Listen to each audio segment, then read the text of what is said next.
বাংলাদেশে দুর্গাপূজা শুরু হয়ে গেছে।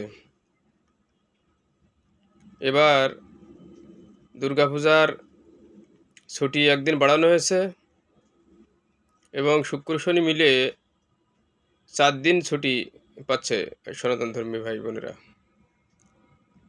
এবার তাদের পূজা বেশ ভালোভাবে কাটবে। তা আমরা আশা করি নতুন বাংলাদেশে সনাতন ধর্মীদের দৃষ্টিভঙ্গির পরিবর্তন হবে।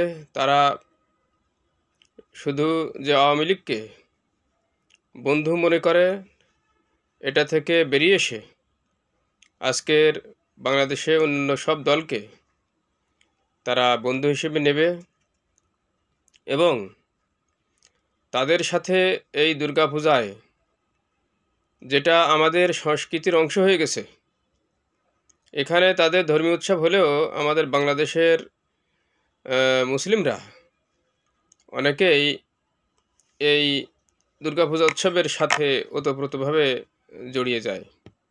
আমি ব্যক্তিগতভাবে এই দুর্গাপূজা আসলেই আমি নস্টালজিয়ায় পড়ে যাই। আমার শৈশবের কৈশোরের অনেক স্মৃতি এই পূজাকে কেন্দ্র করে। কারণ আমাদের পাড়ায় পূজা হয়, ওখানে অনেক আগে থেকে দুর্গাপূজা হয়। আমরা ছোটোবেলায় এই দুর্গাপূজা দেখতে যেতাম এবং মেলা বসে, দুর্গাপূজা যেদিন দশমী হয় মেলা বসে আমাদের স্কুলে, ওখানেও বেশ আনন্দঘন পরিবেশ সৃষ্টি হয়। এবং আমরা দুর্গাপূজার সময় আমরা মুসলমানরাও তাদের দাওয়াত পাই। আমরা ছোটোবেলায় আমি আমার আব্বার সাথে গিয়েছি, তারা মিষ্টি দিত, মুড়ি মুড়কি দিত, নানান ধরনের ফলাদি এগুলো খেতে দিত।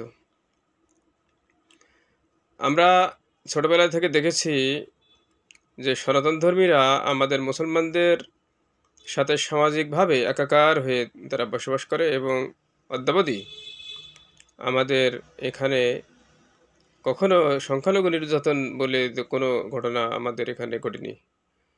পাকিস্তান পরবর্তী সময়ে বা পাক ভারত বিভক্তির পরে আমাদের এই গ্রাম থেকে অনেক সনাতন ধর্মীরা ইন্ডিয়ায় চলে যায়।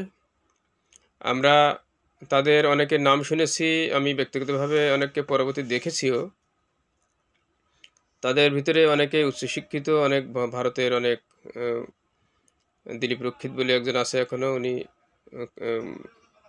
কাস্টমস কর্মকর্তা ছিলেন, উচ্চতর পর্যায়ের একজন কর্মকর্তা ভারতের।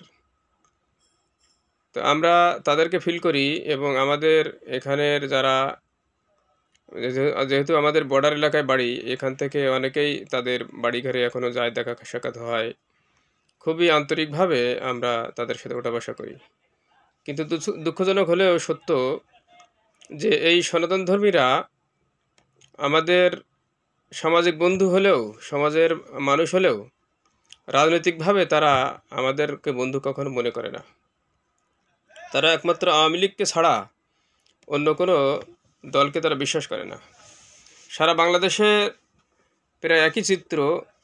অন্যান্য দলে কিছু হিন্দু ভাইরা থাকলেও সেটা সংখ্যায় অতি নগণ্য এবং অধিকাংশ সনাতন ধর্মীরা আওয়ামী লীগকে বন্ধু হিসেবে মনে করে। কিন্তু প্রকৃতপক্ষে এই সনাতন ধর্মীদের বেশি ক্ষতি কিন্তু তারাই করে। কারণ অনেক সময় প্রতিপক্ষকে ফাঁসানোর জন্য তাদেরকে তারা গিনিপিগ হিসেবে ব্যবহার করে,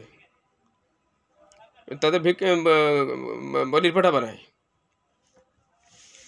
তাদের ক্ষতি করে অন্যদের উপর দোষ চাপায়। এটা কিন্তু অনেক ক্ষেত্রে রাজনৈতিকভাবে তারা অভিযোগ করে।